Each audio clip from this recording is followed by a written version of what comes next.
for inviting us and for your nice words. I'm trying to share my screen.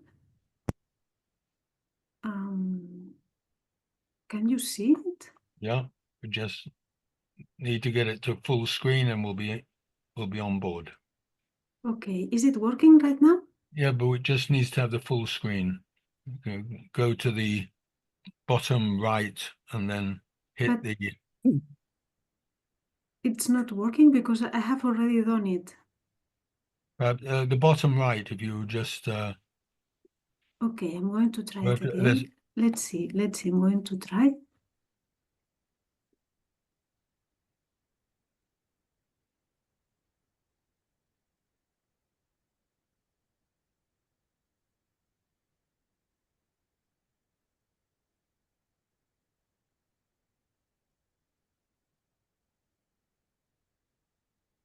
Is it working now? No, so can you hit the bottom right? The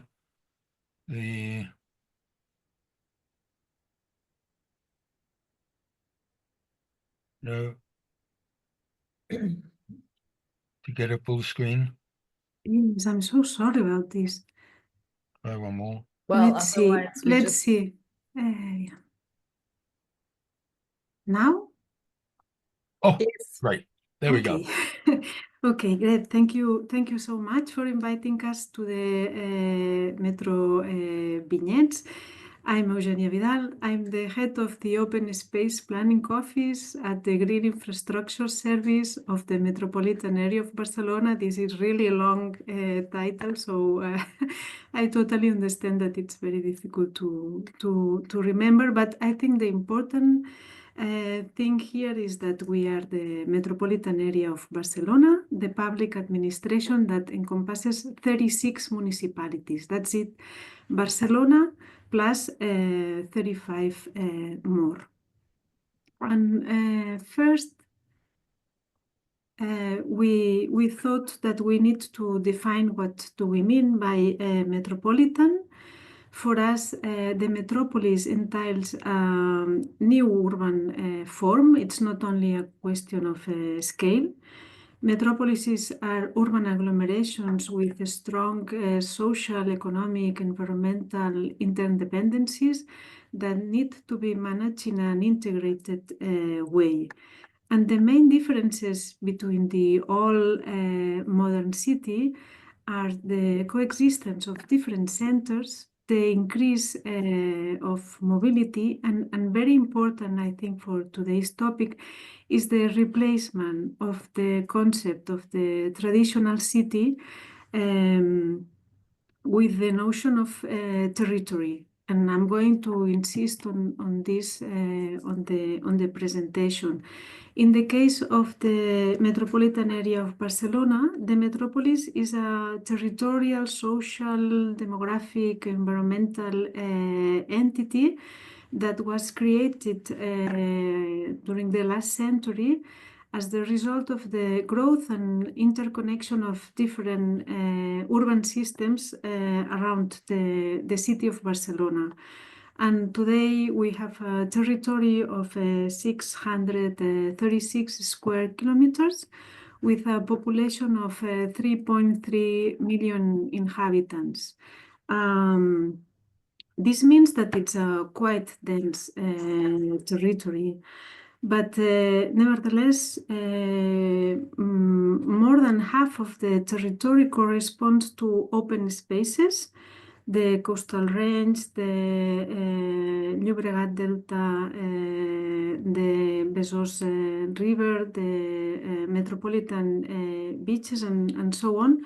Most of these spaces are protected, and they are complemented by a myriad of urban green spaces as well. And altogether, they conform our green infrastructure that is one of our main key assets. So in relation to heritage, it's very important to realize that we don't have direct competences or power to protect our heritage. Nevertheless, heritage is a very important element and aspect of the kind of actions that we carry on with the help of the help and collaboration with the 36 municipalities. And with this vision for a green metropolis and the importance given to the green infrastructure, we tend to focus on natural cultural systems that explains even if partially our particular idiosyncrasy. And there are three aspects I would like to emphasize in relation to our approach towards heritage. That's the metropolitan narrative, the focus on cultural and natural systems, and the link between heritage and sustainable development. I think that all three aspects are very familiar to the Heritopolis family.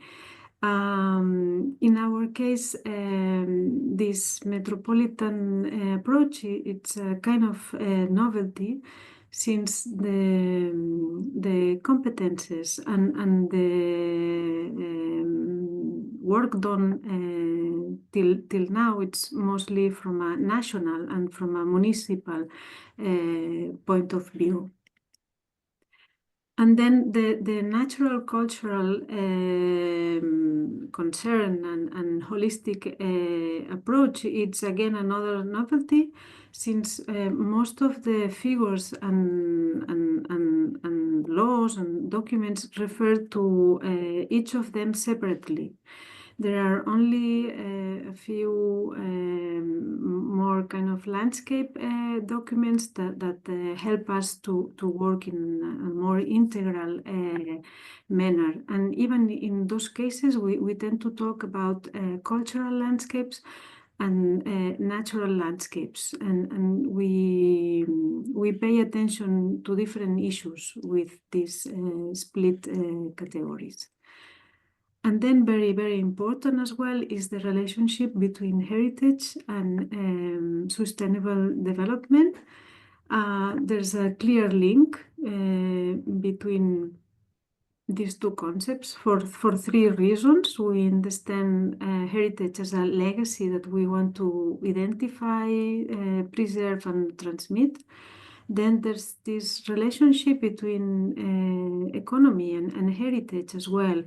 Given the importance that heritage has in tourism activities and dynamizing the local economy. And then in third place, there's this relationship with this new culture of the territory that we would like to reinforce, where instead of developing new areas, we are reusing already existing structures. This is the approach, but what kind of work do we do if we don't have direct power or competences to protect our own heritage? Well, as I mentioned before, heritage is a very central part of our work. There are different departments involved, and we play a kind of a strategic and coordinating role within our municipalities. And then since we assist them with different aspects, one of them being planning, which is very relevant to heritage protection, we do many actions. And for today's presentation, I have selected 4 examples that cover different kind of work, from research, projects, planning, and then a last example that touches on dissemination. The first example has to do with the research done on the historical roads and paths of the metropolis. Here we see a topic that is very relevant to the definition of the metropolis that I gave at the beginning. For us, This is a metropolitan heritage, even if it predates the formation of the metropolis itself. With this research, we have been able to identify and geolocate the Roman roads, the medieval paths, and the historical roads. And this research has been incorporated into the future metropolitan master plan that is currently under the process of being approved. It has helped us to identify which local heritage has a metropolitan dimension added, and it helped us to establish an overall reflection of the heritage of the metropolis. The second example is the research conducted in the Llobregat River. Metropolitan rivers have played many functions and roles during history. In this case, we have major transport access, we have a water supply infrastructure, an irrigation infrastructure, and energy supply infrastructure as well. And these different functions and roles has created a lot of artifacts that are of high interest. At the same time, the river is an infrastructure, an ecological infrastructure that helps to improve the ecological connectivity, the biodiversity, and then it plays an important social role as well. And many years ago, we wanted to have a heritage inventory of the river prior to major works that were done to build a high-speed train. And this inventory is very interesting. It dates back from 2003 and already had this comprehensive and integral approach that I was talking before. Here with the red circle, I have point the church or crypt of Colonia Güell, that was designed and built by Antoni Gaudí, and it's one of the UNESCO sites within the metropolitan area of Barcelona. Colonia Güell is one of these industrial towns that were built in proximity to the river. And as an example of the kind of work that we do, we did the inventory, we did research, and now recently in 2022, we designed and built these cyclist and pedestrian paths that connect the train station with the crypt and with the landscape itineraries along the river,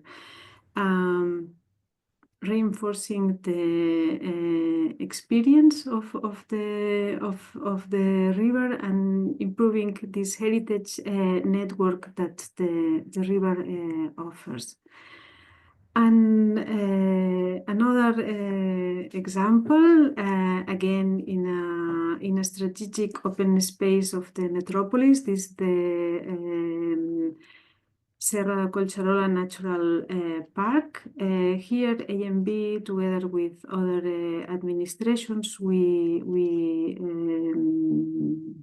draft the new protection plan for the Serra da Collserola, that it's an 8,000 hectare protected area of forest and farmland at the heart of the metropolitan area.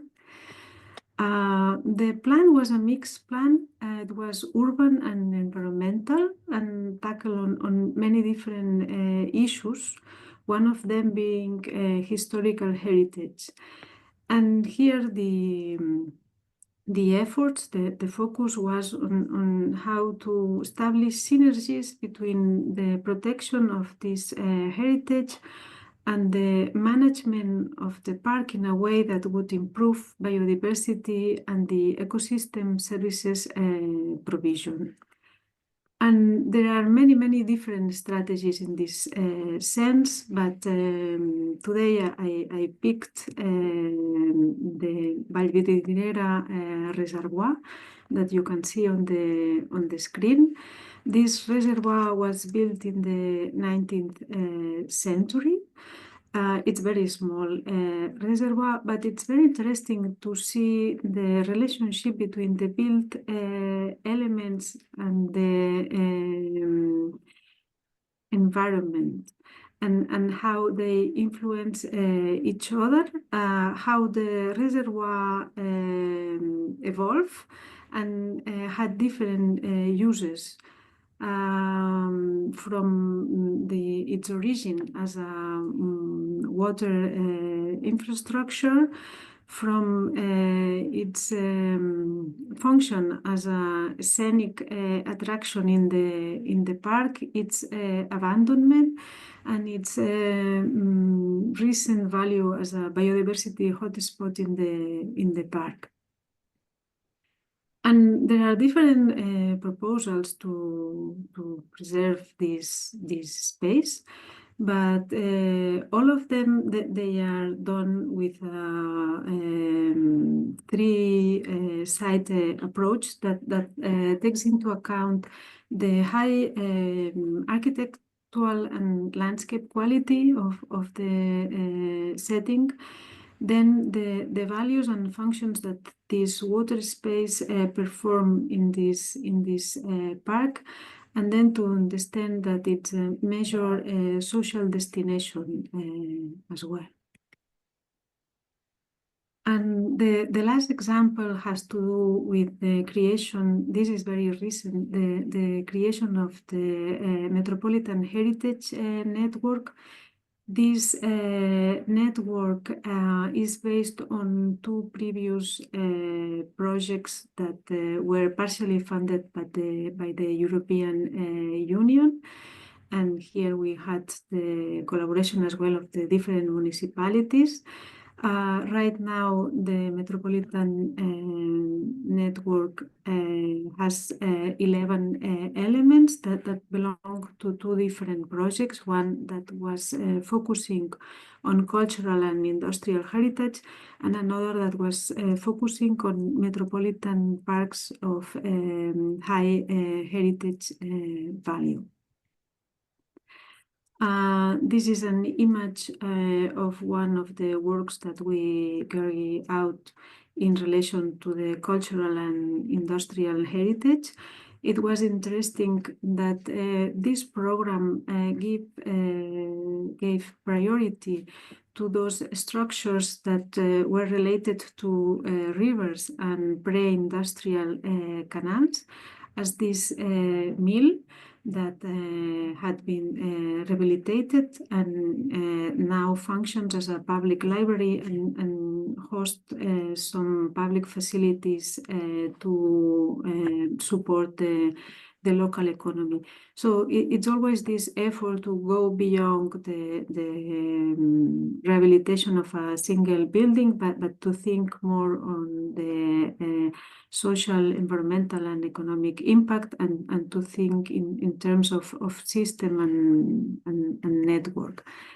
And similarly, the other program focused on the metropolitan parks, and here the aim, of course, is to facilitate the leisure of the population, the social cohesion, but as well the environmental awareness. And what I think is interesting as well, not to show this range of different actions and activities, is the work to revitalize these areas and to disseminate the values of this heritage. This belongs to the same Metropolitan Heritage Network. Here we have created a new specific web page where you can find different podcasts that recreates the history of this heritage with some experiential stories. And then we have programmed some activities on site. These activities are discovery activities and guided tours and so on. And well, to sum up, I would like to insist on this idea of an integral and comprehensive approach, and on being coherent with the character and nature of what a metropolis is, especially on the intermingle of what's the open spaces and the urban areas of the metropolis. Thank you very much. That was a beautiful vignette. I'd just perhaps anybody would like to put something in the chat or raise their hand. I'd like to consider one of the problems that we have in a metropolitan area is that we encompass an enormous variety of different people in different places of different societies. How do they, in fact, identify themselves in a single network? Are there also sub-themes, networks like modern heritage obviously is a critical one for Barcelona, or industrial heritage, or something else which could relate to it? Is there something which could also then relate it to the individual communities where they can find something which is special for them rather than one which belongs to Barcelona? Well, I think this is a very interesting discussion.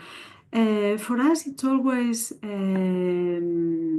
the understanding what's metropolitan heritage and what would be more local or municipal heritage. And I think that heritage is mostly local, but then there's this metropolitan awareness, and we tend to focus on more backbone structures and not so much about communities that we feel that they are already covered by the municipalities themselves. But for us, it's especially interesting to be part of Heritopolis because I think it's one of the few places where you can reflect on these issues and have this kind of discussions. Anybody else would like to make any comment on the proposal? I think that one of the things for me is really critical for Heritopolis is that is spatial sustainability, and I think that is probably the most important aspect of it, as opposed to the accepted temporal sustainability over time with generations, but spatial sustainability which the metropolis can afford. So I think we really need to try to get our heads around how the governance of the individual municipalities and their own particular identities within what we then define as metropolitan heritage. I know that Antonella has got a lot to say about this. See, sorry, I cannot find the rising hand. Ciao, Eugenia. Nice to see you. For me, right now, what is relevant is to try to metabolize your presentation, because I think that probably is one of the first time in which we touch really what does it mean metropolitan heritage. The feeling that I had, try to define a sort of definition right now after your presentation, is that metropolitan heritage is an infrastructure.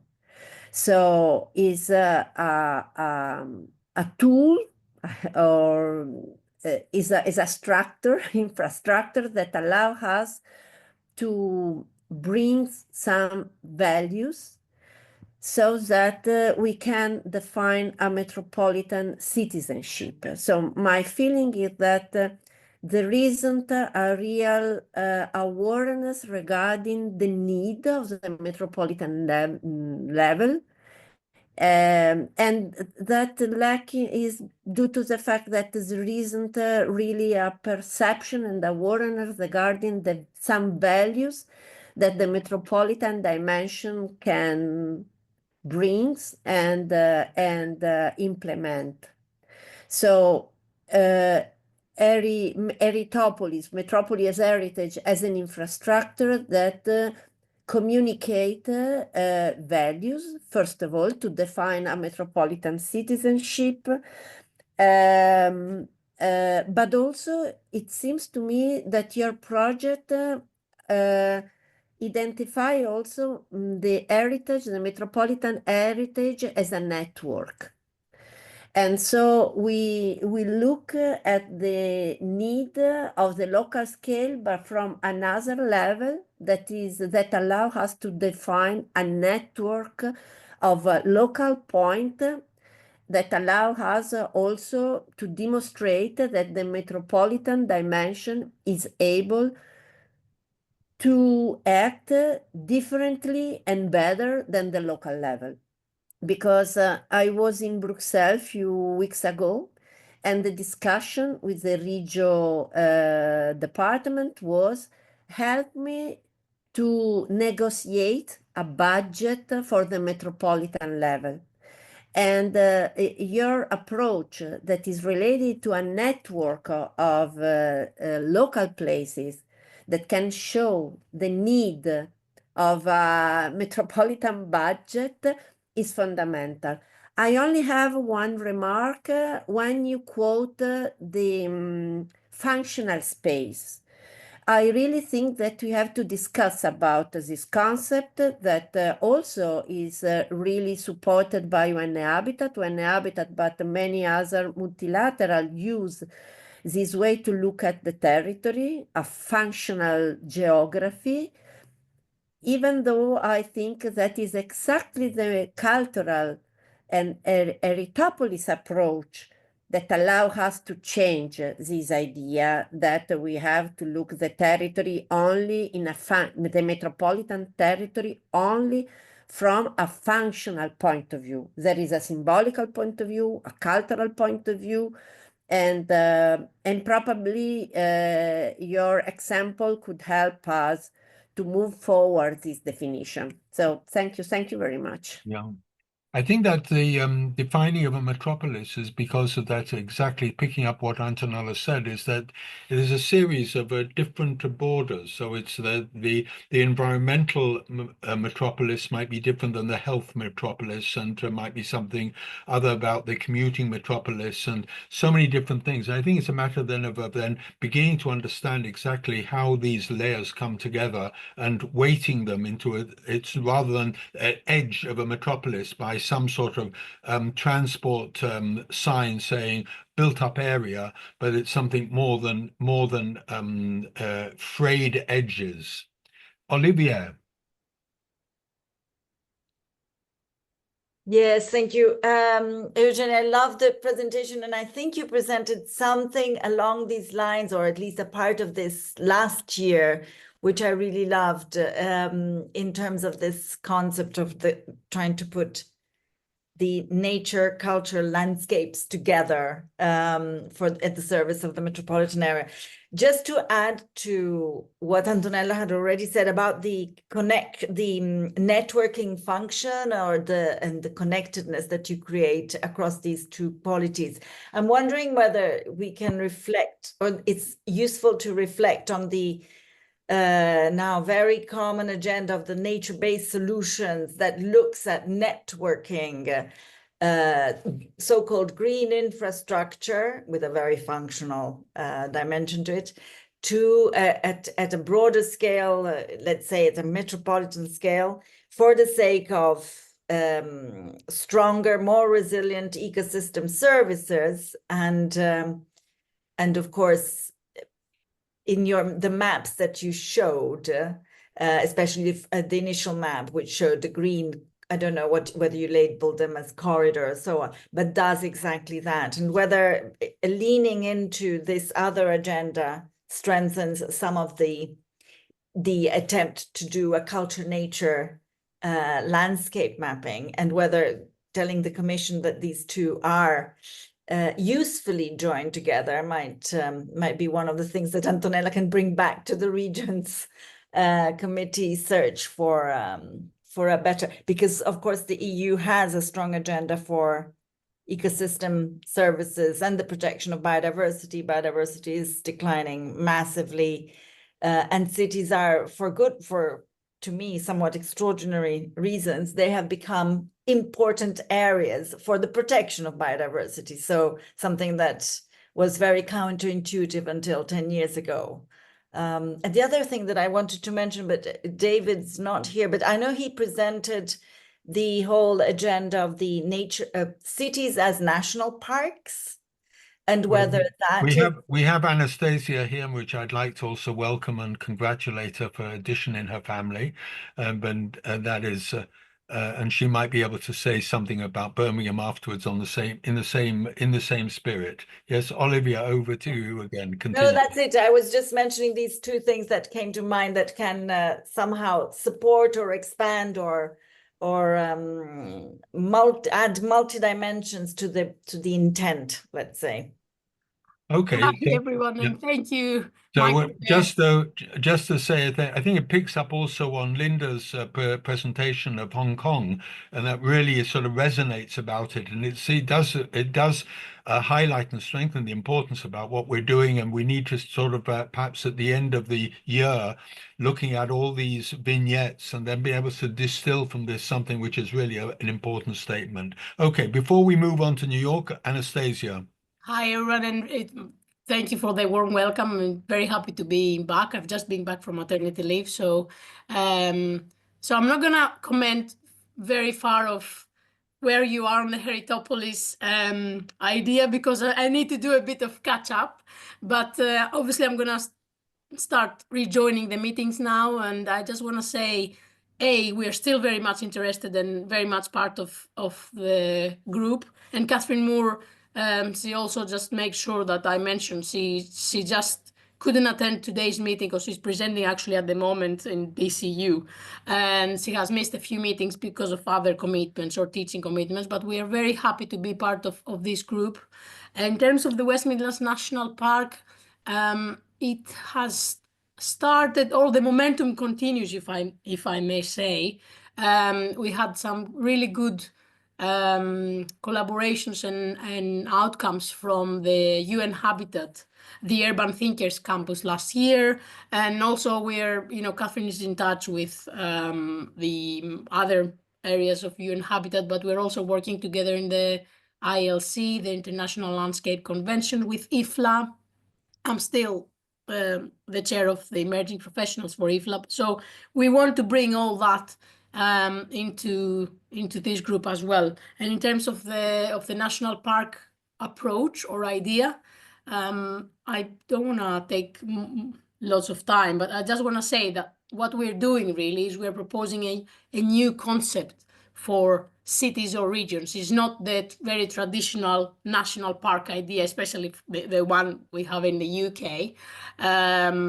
So what we are doing and what we're proposing to collaborators is a different vision for how their cities how they would want their cities or regions to look like in the future.